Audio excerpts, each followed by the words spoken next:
네. 자, 오늘 샴푸로 감았더니 역시 머리가 차분하게 이렇게 바뀌어버렸습니다. 아, 근데 샴푸로 덕분에 네. 재미가 좀 떨어지는 것 같네요. 무슨 의미일까요? 머리가 너무 차분하고 찰랑찰랑해지니까 흥미를 유발하는 요소가 좀 줄어든 것 같아요. 아, 그럼 내일은 제가 다른 샴푸를 한번 감아보겠습니다. 아, 그래서 머리 한번 엉망으로 만들고 한번 와보겠습니다. 근데 그 정도 가면은 우리 저기 공정거래위원회에 그 광고 과장 광고? 과장 광고 이 머리로 했더니 이렇게 됐어요. 그러면서 막 이렇게 놓으면은 내가 공정이 가는 한이 있더라도 저는 과장 광고 할 겁니다. 광고는 과장이에요. 아, 근데 뭐 네거티브 광고까지 하신다면 뭐 저는 피해 있겠습니다. 네. 자, 그러면 늘 포지티브한 우리 박병창 이사님 어서 오십시오. 예, 안녕하십니까. 네, 반갑습니다. 안녕하세요. 아유, 박병창 이사님 이 시간만 기다린다는 분들이 엄청 많은 거 알고 계시죠? 감사합니다. 네. 항상 조금만 더 기뻐해 주시면 안 됩니까? 너무 오늘 기쁘게 시장을 맞다. 볼 상황이 아니에요. 예. 맞아. 미국 엄청 빠졌더라고. 우리도 아주- 어제 많이 빠졌던데. 아주 불편하고요. 어제 우리 시장 보니까 거의 뭐 좀 올라가다 쭉 그냥 미끄러지던데 스키장처럼. 예, 그렇습니다. 네. 시장이 아주 불편하고 그리고 시장이 투자자들에게 너무 빨리 그리고 단기적으로 시장이 안정화되고 올라갈 거 기대하지 마라고 딱 보여주는 것 같아요. 네. 예, 그렇게 좀 보여주고 그러면 계속 안 좋냐 아마 걱정스럽기도 하고 그런데 새로운 모멘텀이 나와야 되는 거죠. 새로운 모멘텀이라 하면 시장에서는 주축을 금리 환율을 보기 때문에 네.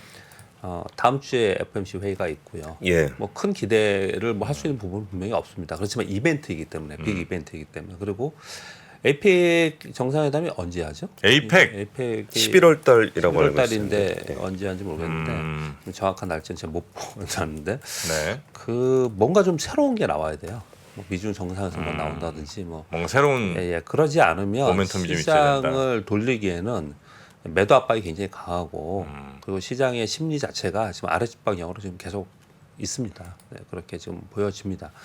이제 그렇게 새로운 말씀드리는 거는 모멘텀. 시장이 보시면 지금 10년 만기 국채 수익률이 다시 올랐습니다. 네. 4.96 됐어요. 달러인덱스가 106 됐습니다. 그 이유를 얘기를 하는 건 이스라엘 총리가 지상권 진입 의지를 표명했다. 이 노수가 나왔고 그 미국의 신규 주택 판매가 예상에서 상회했다. 그래서 미국의 경기 괜찮다. 그래서 유가 상승하고 국채 수익률 상승하고 달러인덱스가 상승을 했습니다. 근데 이것으로 인해서 하락을 했다. 근데 하락폭이 나스닥이 2.4%, 아마존이 5%, 엔비디아 4%, 마이크론 2%, 인텔 5% 이렇게 빠져야 되는. 알파벳. 네, 알파벳은 마이너스 9.5. 이렇게 빠질 수 있는 지금 요 내용이냐? 달러인덱스는 107이 고점이에요. 10년 만기 국제 수익률은 5%도 터치를 했었고, 뭐 그 위도 지금 바라보면서 이제 우려를 하고 있는 상황이긴 하지만, 예. 근데 어제 요 내용이 시장을 폭락시킬 만한 상황이었냐를 보면은 그렇지도 않았습니다. 그건 뭐 대단한 이벤트는 아니었잖아요. 예, 저게. 그리고 예. 이틀 동안 좀 어떻든 간에 약했지만 반등 시도를 좀 하는 그런 상황이었거든요. 그런데 그걸 딱 깨고 내려가면서 주요 지지선들을 깼습니다. 지금 종목별로 보면은 애플은 170이라고 제가 말씀드렸고 지금 171이고요.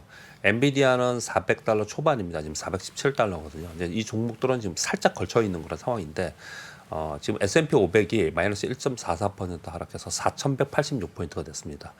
이걸 자꾸 말씀드리는 거는 4,200포인트를 깨면 헤지펀드들이 안전자산과 위험자산을 분류하면서 자금의 이동들이 있잖아요. 예. 그 이동들이 있는데 4,200포인트를 깼을 때 위험관리의 매물이 어느 정도 나올 거라는 분석 자료들이 그 정도 꽤 있었는데 예. 근데 사실 다 추정입니다. 추정이긴 하지만 아무튼 매물이 나온다 이런 얘기들이 계속 있는 상황이었거든요. 근데 그 매물이 헤지펀드들에서 매물이 나오면 글로벌리 전체 자금에서 일부를 매도하고 위험 관리하는 거니까 우리 이거 하나 똑같은 거죠. 그렇게 한단 말이에요. 그러면 이제 그 중에 이머징 마켓의 비중이 있을 거고 그 중에 한국 비중이 있는 거잖아요. 예. 그러니까 매물이 나올 거라고 우려를 계속 했던 건데 드디어 이제 깨고 내려가고 있는 그런 상황이라서 매물이 당분간 나올 수밖에 없는 상황이 아닌가라고 생각이 들어요. 그런 것들이 상당히 영향을 받아서 이렇게 급락을 했다 저는 생각을 합니다. 네. 그리고 이렇게 급락을 하면 지금 여러분 보시면 시간의 거래 있잖아요. 시간의 거래에서는 뭐 강보합이든지 조금이라도 어떤 뭐 그런 움직임을 보이거든요. 미국은 보통 그래요. 우리처럼 막 그냥 연속 하락보다는 좀 그런 의미가 있는데 지금 시간에서도 하락을 하고 있어요. 지금 종목들이 보면 그 메타도 지금 메타는 실적 좋았던데요? 실적 발표하면서 시간에서 저는 여기 플러스 2.6으로 써왔잖아요. 예. 제가 이거 원고를 지금 여기 작가님한테 주기 전에 2.6 지금 마이너스 3%입니다. 아, 지금 이제 다 빠지고 있는 그런 상황이에요. 이런 부분들이 전반적으로 시장이 주요 지지선을 깨고 내려가고 심리적 영향을 상당히 많이 받고 이렇다는 거죠. 왜냐하면 지금 뉴스들을 보면 신규로 새롭게 막 강력하게 매도하는 그런 뉴스들이 새롭게 나오는 게 아니잖아요. 그래서 지금 상황을 지금 매물이 좀 더 시장을 압박하는 상황이 안 되었다 이런 말씀을 좀 드리면서 그래서 걱정스럽다라고 말씀을 좀 드리고 있는 겁니다. 그렇게 좀 말씀을 좀 드리겠고요. 그래서 이걸 심리를 뒤집어야 되잖아요. 네. 예. 심리를 뒤집으려면 새로운 모멘텀이 나와야 되는 거거든요. 근데 예를 들어 그런 헤지펀드 이런 사람들은 예. 지금 빼잖아요 시장에서 예. 돈을 빼요. 예. 그 돈 어디다 둬요? 현금을 갖고 있든지 아니면 다른 데로 옮기는 채권? 거죠. 그러니까 다른 대체 자산이든 채권이든지 뭐 다른 걸로 옮길 수도 있지만 그렇습니까? 전체 비중이 있으니까 섹터를 바꾸는 거죠. 섹터를. 그건 이따가 제가 투자 전략에서 말씀드릴 건데 섹터의 변화가 생길 겁니다. 네, 그렇게 좀 보시면 될것 섹터를 바꾼다. 예, 어쨌든 이제 주식에 묻어야 되는 돈이 예. 기본 비중이 있으니까. 네, 그렇습니다. 네. 채권 사면 안 되나? 그렇게 보시면 될 것 같습니다. 아주 채권 샀잖아요. 채권 ETF 들어갔잖아요. 어제. 그거는 비중의 문제로 해요. 네. 채권이 좋다고 막 전체 자금에서 막 살 큰 수는 자금을 없고. 채권으로 옮기고 막 이러는 게 아니고 비중을 유지를 하는 거니까요. 그렇게 보시면 좀 30년. 좋습니다. 액티브 국채. 뭐 곱하기 몇 이건 안 하셨죠? 네. 레버리지는 안 하셨죠? 네. 네, 레버리지 제가 지난번에 한번 시간이 없어서 그리고 여러분 다 아셔서 말씀 안 드렸는데 지금 그 20년 만기 3배짜리 레버리지 우리나라 투자자들이 6천억 정도 매수했다잖아요. 네. 그거 마이너스 50% 났습니다. 마이너스 50? 네, 3배짜리라서 그 ETF. 저 얼마 전에 그 ETF, ETN 만드는 분들 좀 만났었거든요. 네. 근데 우리나라 그 투자하시는 분들 정말 레버리지 좋아하신대요. 아 그래요? 예, 거래량 분석하면은 1배는 거의 상품 취급도 안 한다고. 아 그래요? 예. 답답하다고 느끼는 거죠. 아니 그 제가 보니까 그 계좌는 제가 예. 그 파생 상품 교육을 안 받았더라고요. 아, 맞아요. 네, 그 받아야 되는데 예, 그래갖고 받아야 귀찮아갖고 일단은 예. 사버렸거든요. 예, 그거랑 저기 그거 미국 하이힐드, 예. 하이힐드, 예. 예, 그것도 샀잖아요. 뭐 결과를 보시죠. 아 근데 어제 좀 약간 마이너스였어요. 결과를 좀 보시죠. 근데 좀 분위기 좀 안 좋습니다. 네. 그래서 우리 시장 이제 말씀을 드리는데 우리 시장 참 이번에는 물론 경기도 안 좋고 우리 시장 상대적으로 경제적인 것도 안 좋고 여러 가지로 안 좋은 상황이라서 더 많이 빠지고 또는 더 올라갈 때 반등도 약하고 이런 부분도 있지만 상당 부분 수급이 취약성이 많이 나타나고 있는 그런 상황이고 수급의 취약성이 있는 상태에서 공매도가 있기 때문에 공매도에 대해서 우리가 반감이 있고 굉장히 그 반론을 많이 얘기를 하고 있는 거잖아요. 예, 예. 이제 그런 우리 시장의 상황이었는데 더 요번에 조금 더 안 좋았던 게 어떤 부분이 좀 그러냐면 단기적으로 것만 말씀을 좀 드리는 겁니다. 그 시장이 어떻든 미국 시장 좀 반등 시도를 하고 조금 분위기 뭐 하면서 뭐 좀 올라가려고 하는 거죠. 하는 상황이었잖아요. 예, 예. 근데 어제도 그래서 올라가려고 시도를 해서 상승 시작을 했어요. 예. 근데 외국인들의 매도가 집중적으로 나왔는데 2차 전지 매도가 나왔고요. 기관들 매도가 있었고 92% 거래 매도도 있었습니다.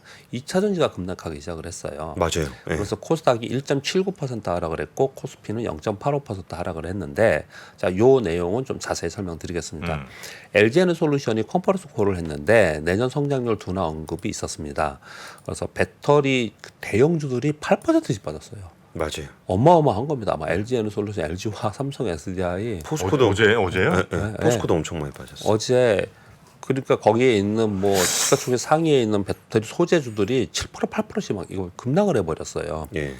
그 시장이 그런데 그 급락에 비해서 보면은 또 덜 빠진 것처럼 보이잖아요. 왜 그러냐면 어제 반도체가 강했어요. 반도체는 강해가지고 반도체의 대표 종목들은 역사적 신고가라는 종목도 생겼어요. 어제 그랬는데 어제 반도체가 미국 시장 폭락해버렸잖아요. 예. 그래서 참 우리 시장이 참 애매하게 안 좋은 것만 쫓아가고 있는 그런 상황으로 좀 돼서 조금 안 좋다 요 말씀 좀 드리고 있는데 요 내용에 대해서 설명을 좀 드리겠습니다. 네. 2차 전지가 원래 안 좋았다가 반등하다 뭐 그래서 여기서 지금 한 반토막 이상 났는데 어떤 종목들은 그리고 대부분 한 반토막 났는데 이제 여기서는 하락 변동성보다는 기간의 변동성이 기간의 조정이 더 있지 않겠냐라는 게 대부분의 생각들이었습니다. 그러다가 이제 시간을 좀 버티고 있으면 좀 올라갈 수 있지 않겠냐. 시간의 싸움이다. 네. 뭐 이런 얘기들을 많이 했었어요. 그런데 어제 추가적으로 좀 하락한 내용들은 그동안에는 어떤 내용들이 있었냐면 GM이 실적 발표 후에 컨퍼런스 콜을 했는데 예. 전기차 수요 둔화로 해서 생산 속도를 조절하겠다 얘기 나오면서 GM 떨어지고 그랬습니다. 예, 예. 요거 우리 시장에 그때 영향을 줬었거든요. 그리고 요 내용은 제가 읽어드렸는데 현대차 기아가 전기차 판매량 장기 목표 수정한다라는 게 이건 제가 뉴스에 한번 전해드린 바 있고요. 예. 그리고 일본 혼다도 GM과 보급형 전기차 공동 개발을 중단한다는 뉴스가 좀 있었습니다. 이런 걸 간간히 있었는데 시장에 좀 부정적인 뉴스로 좀 있었거든요.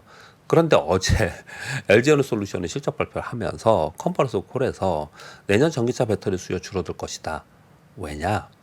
글로벌 성장률 둔화, 고금리 기조로 인한 구매력 위축, 유럽의 성장 둔화, 중국 침투율 상승 등으로 내년 배터리 수요 줄어들 것이다. 보수적으로 본다. 이런 얘기들을 다 꺼낸 거예요. 그러니까 지금 그래서 LG에너솔루션 목표 주가 타겟 프라이스를 하향하는 보고서들이 지금 나왔어요.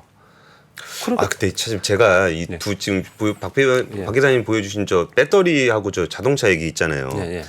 제가 되게 농담처럼 얘기했지만 되게 진지하게 얘기했던 것 중에 하나가 자동차 회사들 전기차 목표량 다 더하면 내연기관 신차 판매량을 넘어간다.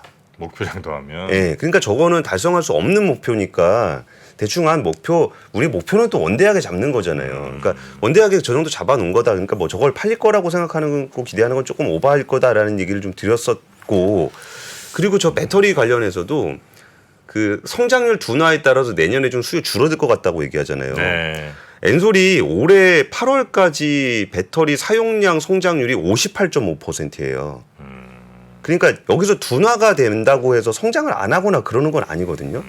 와, 근데 저 말 한마디 나왔을 때 시장에서 정말 훅 가는 게 시장이 되게 예민하긴 예민한 것 같아요. 엔솔. 개인 투자들은 이걸 이제 공매도 때문이라고 많이들 얘기를 해요. 근데 공매도 영향이 있긴 있습니다. 그런 게 있는데 기본적으로 저 위에 올라간 상태에서 내려오면서 수급적 왜곡 현상이 많이 있고 굳이 공매도이든 어떻든 간에 매도가 더 강한 상황이고 지금의 매크로 시황이 안 좋잖아요. 그러다 보니까 가장 취약한 데를 공격하는 거죠. 그러니까 매도가 나오면서 그냥 매수세가 좀 줄어들면서 이 얘기를 계속하고 있지 않습니까? 그러면서 빠지는 부분이고요. 그동안의 경과 상황에 이런 거 지금 권 팀장님 말씀을 주셨는데 뭐 사실 저는 그런 부분보다는 제가 뭐 전기차나 배터리에 대해서 얘기를 언급을 한 적이 거의 없었기 때문에 제가 저의 뭐 어떤 뭐 팁을 말씀드리는 건 아니고 지금 빠진 상황에 대해서만 지금 설명을 드리고 있는 겁니다. 저는 지금 그래서 이런 상황이 지금 시장에 영향을 주면서 어제 시황을 말씀드리고 있는 겁니다. 어제 시황이 그래서 급격하게 끌어내리는 그런 상황이 좀 됐어요. 그래서 그 상황에 대해서 상황 자체만 좀 말씀을 좀 드린 거고요. 네. 그리고 만약 뭐 이런 섹터의 분석이나 향후의 전략이나 이런 한다면 그런 건 따로 말씀을 드려야겠죠. 아침에 저는 시황 방송을 하니까 시황에 대해서 말씀을 좀 드리고 있다 말씀을 좀 드리겠습니다. 그런 가운데 어제 반도체는 상대적으로 굉장히 강했습니다. 그래서 제가 참고로 그냥 여기 써왔는데요. 코스닥 시총 50위 이내 반도체주 시가총액 상위에서부터 APSP, 리노고, 이오테크, 솔브레인, 동재크 이렇게 적어왔거든요. 요거는 여러분 관심 종목에 넣어놔야 됩니다. 이거 왜 넣어놔야 되냐면요.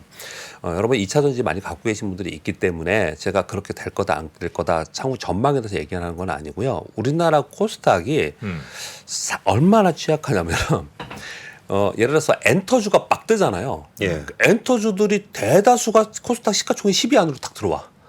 그것도 안 좋으면 걔네들이 쭉 빠졌다가 제약바이오가 시가총액 상위에 쫙 있다가 그랬죠. 예. 걔네 안 좋으면 걔네 빠졌다가 또 그러다가 배터리가 또 뜨니까 배터리가 시가총액 상위 1위부터 10위까지 다 퍼진대요.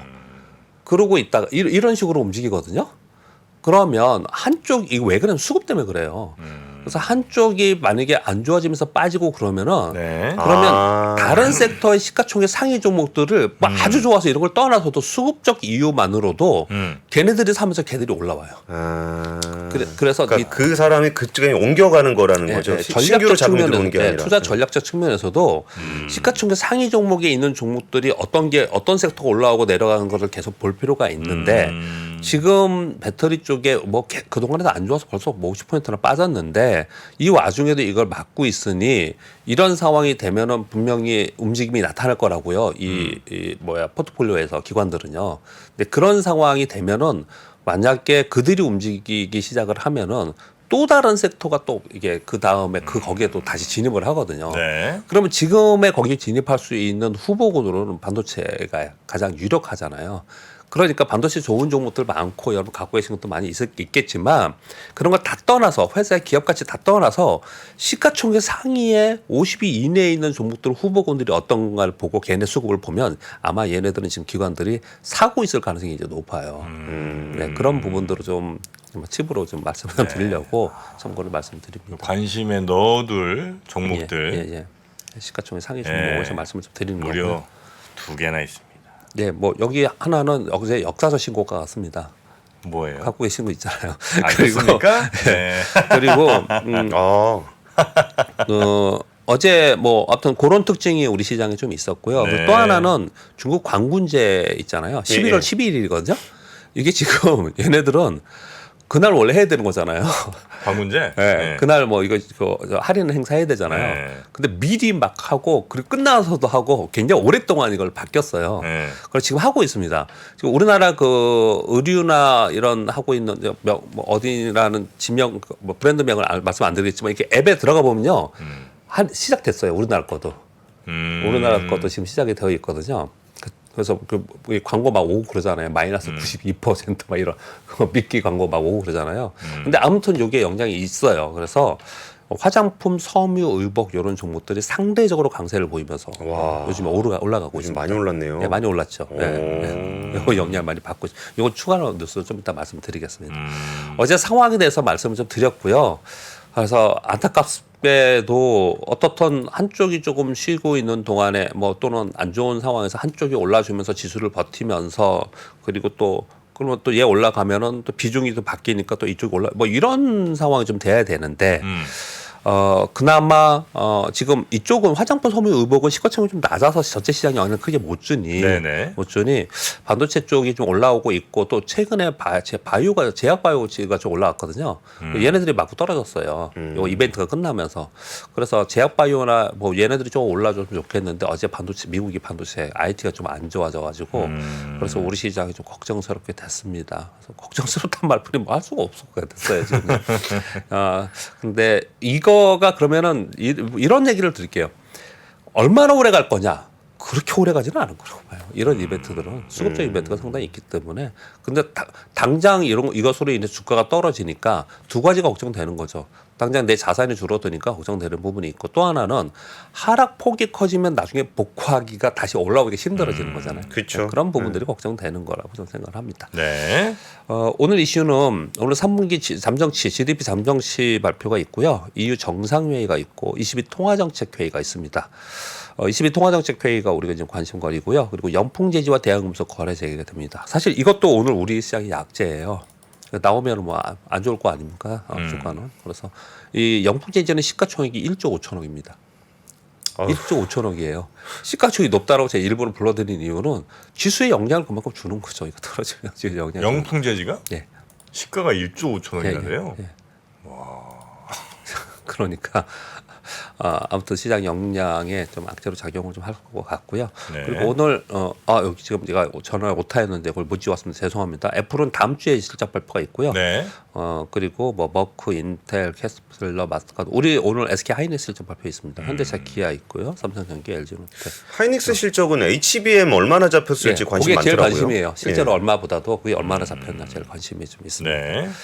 그래서 SK 하이닉스가 거기에 대해서 어떤 코멘트가 나오면 오늘 거기에 관련된 주가들은 아침에는 뭐 다 하락 맞을 수밖에 없는데 또 다시 차별화될 수 있는 가능성은 있다 이렇게 말씀을 드리겠고요. 자 매크로 시황의 흐름을 그냥 제가 쭉쭉 오늘은 뭐 다른 얘기 없이 흐름을 한번 이렇게 생각해 볼게요. 자 불확실성 지속합니다. 변동성도 지속되고 있습니다. 이 와중에 대중 반도체 수출 통제 강화하면서 시총 상위 빅테크 투자 심리가 악화됐습니다. 그 가운데 실적 시즌이에요. 종목별 차별화가 되고 있습니다. 주요 지지선 또는 지지 가격 임박해서 수급적으로는 하향 공격의 매도가 나오고 있습니다. 이게 지금 현재 상황이거든요. 이제 이렇게 현재 상황을 불러드리는 이유는 이게 거꾸로 뒤집어져야 되는 겁니다. 음. 어느 하나라도 다 뒤집어져야 되는 거거든요. 불확실성이 뒤집어진다는 거는 어렵잖아요. 좀. 이게 바뀌면 변동성도 줄어들고 뭐 다른 것들이 바뀌는 거잖아요. 근데 지금 그럴 수 있는 게 없기 때문에 새로운 모멘텀이 나와야 된다 이렇게 말씀을 좀 드리고 있는 거고요. 근데 이제 지금 아까 제가 뭐 뜬금없이 에이펙 질문을 언젠가 이렇게 한번 제가 질문 드렸던 거는 요 때문에 그렇습니다. 지금 미국 시장에 빠지는 것들 이유 중에 이 대중 반도체 수출 통제 강화 영향도 이거 굉장히 큽니다. 뭐 예를 들어서 이런 겁니다. 이거 우리 반도체 수출 통제 강화에서 지난번에 엔비디아 빠지고 개파락하고 막 그랬잖아요. 근데 지금 나온 뉴스들은 뭐냐면 요 통제 품목에 저사양 반도체 추가했는데 이거를 우리는 어떻게 알고 있었냐면 요거 시행하기 전에 중국이 대량으로 막 사들이지 않겠냐 이런 얘기 막 했었잖아요. 근데 지금 여기 엔비디아에서 밝힌 건데 즉시 시행이라고 했다고 합니다. 요게 어제 심리가 되게 안 좋게 됐어요. 이 기술주에 즉시 시행이라고 해서 그 사이에 지금 굉장히 강력하게 통제를 좀 하고 있는 상황이라서 그 사이에 매출이 좀 되지 않겠냐라는 우려, 기대도 좀 없어지는 그런 상황이 좀 된 거고요. 그리고 화웨이폰에 ASM 그 장비가 사용됐다는 논란이 막 일어나고 있어요. 그래서 여기에 추가 조치가 나오지 않을까라는 우려도 사실 어제 작용을 좀 했습니다. 화웨이폰에 들어가는 반도체가 ASML 장비를 썼다. 반도체를 만드는데 ASL 장비를 사용했다라는 거예요. 이 얘기를 지금 하고 있습니다. 네. 근데 사실 ASML은 우리가 팔지 않았다. 뭐 또 그렇게 얘기를 좀 하고 있는 그런 상황이에요. 예. 근데 요 내용이 지금 나오면서 어제 추가적으로 더 미국 시장이 빠진 이유 중에 하나가 좀 된 것 같다라고 말씀을 드리는 거거든요. 이런 것들이 조금 뭐든지 완화가 좀 돼야 돼요. 좀 완화가 돼야지만 심리가 좀 바뀌면서 저가 매수가 들어오고 그럴 텐데 지금 그렇지 못하다는 말씀을 좀 드리고 있는 거고요. 자, 그리고 우리나라로 돌아가서 우리나라는 지금 뭐 어제 2차 전지 때문에 굉장히 힘드실 것 같습니다. 왜냐하면 2차 전지 생각보다 굉장히 많이 갖고 계세요. 주변에 보면 정말 2차 전지 굉장히 많이 갖고 있고 많이 갖고 있죠. 나는 2차 전지만 한다고 하시는 거 우리 하시는 거라고 우리 후배 직원들이 막 그러더라고요. 올해 아마 그렇게 바꾸신 분들도 굉장히 많을 거고 올해 예. 초나 뭐 봄쯤에 올해 초에 거의 포모였죠. 없으면 예. 이걸로 시장이 올라갔잖아요. 근데 여기서 반등을 하려고 그러는데 이걸로 걸림돌이 되고 있는 거예요, 지금. 그러면 둘 중에 하나가 되겠죠, 시장이. 얘네들이 주도주가 하락으로 인해서 시장을 끌어내리는 이제 이런 모양으로 계속 가든지 아니면 시장이 만약에 반등을 모색한다면 새로운 섹터 또는 새로운 테마를 찾기를 시도할 가능성이 굉장히 있어요. 그러니까 설령 여기에 물려 있다 하더라도 또는 여기에 관심 있다 하더라도 이것만 보지 말고 좀 두루두루 좀 볼 필요가 있다. 그런 말씀을 좀 드리도록 하겠습니다. 네. 그런 상황이고요. 뉴스 몇 가지 말씀드릴게요. 바이든 대통령이 빈살만과 전화 통화를 해서 이스라엘 전쟁이 끝나도 사우디와 협력할 것이다, 외교적 노력할 것이다 이런 얘기를 좀 했다. 뭐 이런 얘기들이 좀 어저께 많이 돌아다녔고요. 아까 말씀드렸던 광군제 있잖아요. 예.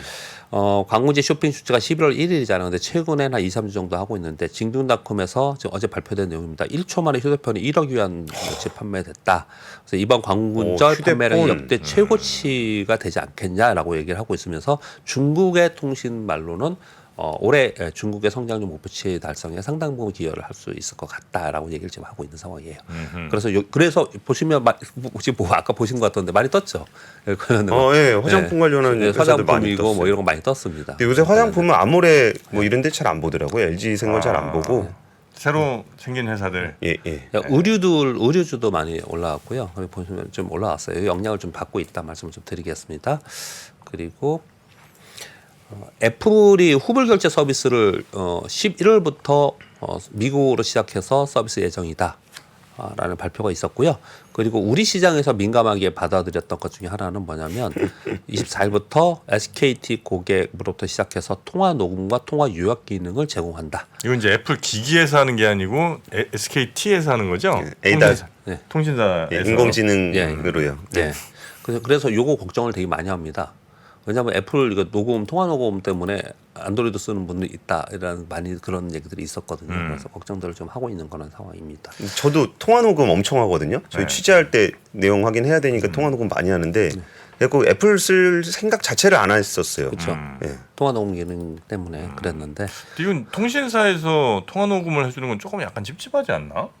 이게 내 폰에서 녹음되는 거랑 통신사가 이거를 녹음해갖고 심지어는 뭐 요약 기능까지 있다고 하는 거는 내 통화 내용을 다 듣는다는 거잖아요. 근데 그거는 뭐 회의록이라든지 뭐 이런 것도 그 요약하는 것도 인공지능 서비스가 대부분 그렇잖아요. 근데 그거는 만약에 보안 털리면 그렇죠. 진짜 문 닫아야 될 걸요. 문 닫아야죠. 그러니까 그렇죠. 약간 좀 네. 왜 이렇게 좀 은밀한 통화를 많이 하시나 봐요. 제가요? 네. 아 통화 녹음은 그냥 누가 다 해도 괜찮을 것 같네요. 생각해 보니까 통신사가 다 그럼요. 그렇게 따지면 우리 보통 카톡하고 이런 거 다 거기 저장돼 있고. 다 저장해서 그냥 형수님 갖다 줘도 그냥 심지어 상관없다 그거잖아요. 우리나라는 본인이 합의만 해주면은 네. 리스트 그 내용을 다 주잖아요. 아니, 저는 전혀 상관없습니다. 네. 그쵸. 투명하게 다 가져가세요. 자율주행 회사 크루즈에서 캘리포니아 운행 허가권 반납했는데 왜냐하면 사고가 났었어요. 그래서 이거 걱정스러운 뉴스가 좀 하나 있었는데요. 그런데 LA시에는 오히려 반대로 자율주행 확대 위한 법안 추진을 하고 있다라는 뉴스가 좀 있었습니다. 이 양쪽 뉴스를 가져온 이유는 자율주행 참 험난한 길이에요. 빅데이터가 어마어마하게 더 많이 쌓여야 될 것 같고 통신 기술도 지금보다 훨씬 더 좋아야 됐고 왜냐하면 끊김이 있으면 안 되니까 그리고 반도체도 지금보다 또 훨씬 더 고사해야 될 것 같아요. 중국 자율주행차 보셨어요 혹시? 그 바이두. 바이두였나요? 바이두 컨소시엄에서. 아 바이두였어요? 그렇게 중국은 한다고 막 예. 자동차 이렇게 운행하는데 막 갑자기 핸들이 막 돌아가고. 그건 못 봤어요. 아 네. 그래요? 그래서 깜짝 놀랐어요. 예. 이게 시연한 것처럼 이렇게 핸들을 탁 놓는데 갑자기 막 차가 막 드리프트를 막 돌려요? 아니 마치 무슨 표범이 네. 토끼 보고 쫓아가듯이 저쪽에 차인데 갑자기 걔한테 막 가는 거예요. 차선 막 마음대로 변경하고. 네, 그래서 야, 아직은 이게 쉬운 건 아닌 것 같다. 정말 생각이 쉬운 건 합니다. 아닌 것 같습니다. 네. 그만큼 반대로 여기 계속 보고 우리 투자자들은 보고 있어야 되는 거죠. 그만큼 성장 산업이기 때문에 네. 보시면 될 것 같고 SK하이닉스 실적 발표하는데 어제 뉴스들에는 이런 뉴스들이 많이 보통 뭐 이제 이벤트가 있으면 좋은 뉴스들이 좀 나옵니다. 원래 있다 하더라도 근데 현존 최고속 모바일 디램 상용화 된다. 그 지금 DDR5T라고 한 요 제품을 퀄컴에서 수율하고 테스트를 했는데 플랫폼 적용하기로 합의했다. 이런 뉴스가 어저께 있었고요. 그리고 지금 우리 국방비 늘리는 사우디 그러면서 우리 국방 방산 분야 계속 주가 막 얘기를 많이 하잖아요. 근데 이거는 사우디는 우리 무기에 관심이 있는 거고 우리는 사우디 신도시 개발이나 이런 개발에 관심이 있는 거잖아요. 예. 계속 뉴스가 많이 나오고 있습니다. 저는 사실 이런 뉴스를 많이 안 드리는 이유는 왜 그러냐면요. 뭐 정책 이런 걸 다 떠나서요. MOU가 많은 것들은 MOU는 보통 얘기를 잘 안 하려고 하는 거고요. 그리고 또 하나는 그 이런 거 있잖아요. 예전에는요. 요즘에는 뭐 이런 거 많이 얘기하는 예전에는 그 이거 뭐라 그러지? 용어가 생각이 안 나는데 무기 판매하고 마약하고 대마초하고 이런 기업에 투자하지 않았어요. 잘. 있는데 그게. 죄악의 주식. 좀 그런 걸 안 했었어요. 그런데 뭐 어떻든 간에 이게 뉴스가 너무 많이 나오길래 그래도 전해는 드려야겠다 생각해서 가져왔습니다. 그때 웃겼어요. 옛날 ESG에 무기가 ESG의 S에 위배된다 그래가지고 투자 못하게 했었거든요. 근데 우크라이나 전쟁이 나고서 방위 산업은 우리 사회를 안전하게 지켜주는 산업이다. 그래서 S에 포함해야 된다. 이제 요게 국제적인 ESG 기준에서 굉장히 큰 화두였습니다. 그러니까요. 예. 지금 말씀 주신 것처럼 우리 주식 투자를 하면은 주식시장에 있는 기업의 뭐 가치 분석 그리고 뭐 기적 분석 뭐 이런 거 하고 시황에 연관된 거 공부하고 뭐 이렇게 하잖아요. 근데 결국은 생각을 해보면 세상이 변화하는 걸 다 알아, 다 고민해야 되는 그런 부분이에요. 저거 신재생 에너지도 제가 지금 잠깐 말씀하셔서 딴 말씀 좀 드리면 사실 에너지 패권 경쟁으로 인해서 전쟁도 일어나고 막 여러 가지 막 이런 일들이 막 벌어지고 있잖아요. 그러다가 신재생 에너지가 가다가 뒤처지고 자꾸 뒤처지는 경향을 굉장히 많이 보입니다. 요번에도 요번 신재생 에너지 있잖아요. 유럽은 상당 부분 포기했습니다. 상당 부분 많이 포기했어요. 그래서 얼마 전에 왜 태양광 이런 거 막 그 가격 지금 보면 거의 대부분 다 급락했죠. 아 그래요. 네. 그러니까 그 길로 우리 인류가 가야 되는 건 맞잖아요. 근데 가다가 뭐 전쟁이 나거나 경기가 뭐 위축이 되든지 아무튼 뭐 다른 이유가 생기면서 야 그러면 일단 그게 급한 게 아니야 다른 거 뭐 이렇게 바뀌는 경우가 굉장히 많아서 우리가 투자하면서 상당히 곤혹스럽고 어려운 부분이 그런 부분들 때문에 많이 일어납니다. 그렇게 좀 말씀드리겠고요. 네. 그 비트코인 아까 뉴스 전해주시더라고요. 이게 중요하게 보는 게 거의 비슷하시니까. 최근에 그 5대 코인 거래소 거래대금이 코스피 거래대금을 추월했다고 합니다. 그래서 지금 시장이 부진하잖아요. 그래서 시장에 단기적으로 들어와서 굉장히 활발하게 움직였던 자금들이 코인 시장으로 상당히 이동했다. 이런 뉴스로 지금 나와 있는 상황이고요.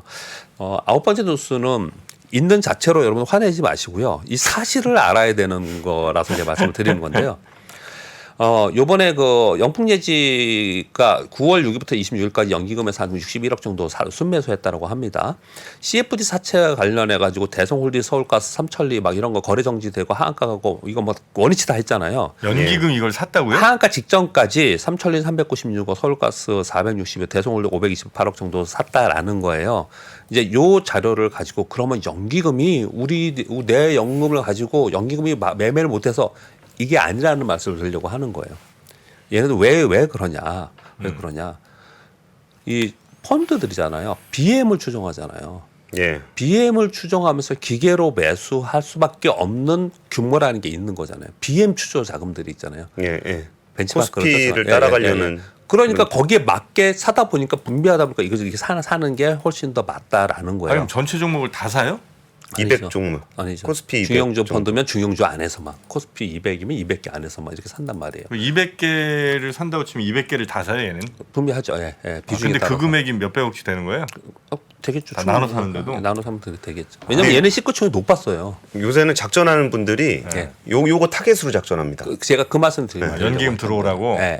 연기금이나 해외 펀드들이, 헤지 펀드들이 이 정도 금액이 되면은 얘가 어느 펀드에 들어가고 그래서 얼마큼 돈이 들어오고 그래서 거기까지 올려놓고 그 자금이 들어올 때 우리는 팔고 이렇게 되게 많이 해요.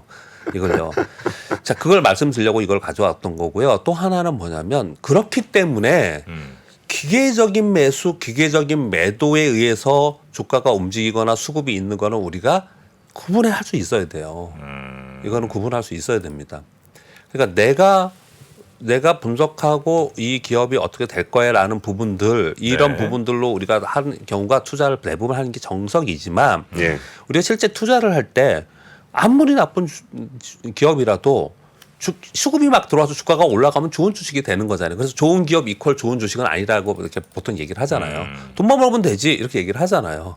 그런데 그 사이에는 수급 안에서는 이런 기계적인 수급이 상당 부분이 있다라는 거예요.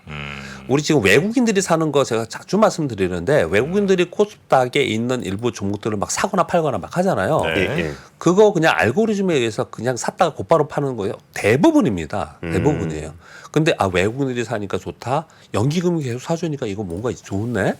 이런 거는 아니다라는 거를 다시 한번 좀 말씀을 드리기 위해서 이 뉴스를 가져왔습니다. 네. 예. 자, 그러면 오늘 고생하셨습니다. 예. 네, 우리 박병창 이사님과는 이 정도로 마무리하고요. 내일 아침도 잘 부탁드리겠습니다. 고맙습니다. 감사합니다. 감사합니다. 복잡하고 어렵게 느껴지는 재무제표와 용어들 친절한 투자 멘토 사경인 마스터가 매주 새로운 콘텐츠로 알기 쉽게 설명해드립니다. 재무제표 분석과 포트폴리오 구성, 뭐 양대 재무제표라고 그러면 대차대조표랑 손익계산서가 있거든요. 매수 매도 방법, 이때 사는 게 좋겠네. 이렇게 사면 좋겠다. 근데 이렇게 살려면 뭘 해야 되냐면요. 나머지 3분의 1은 놔둬봅니다. 어디까지 가는지. 실전 투자 팁까지 알려드립니다. 오직 3프로 멤버십에서만 만나실 수 있습니다.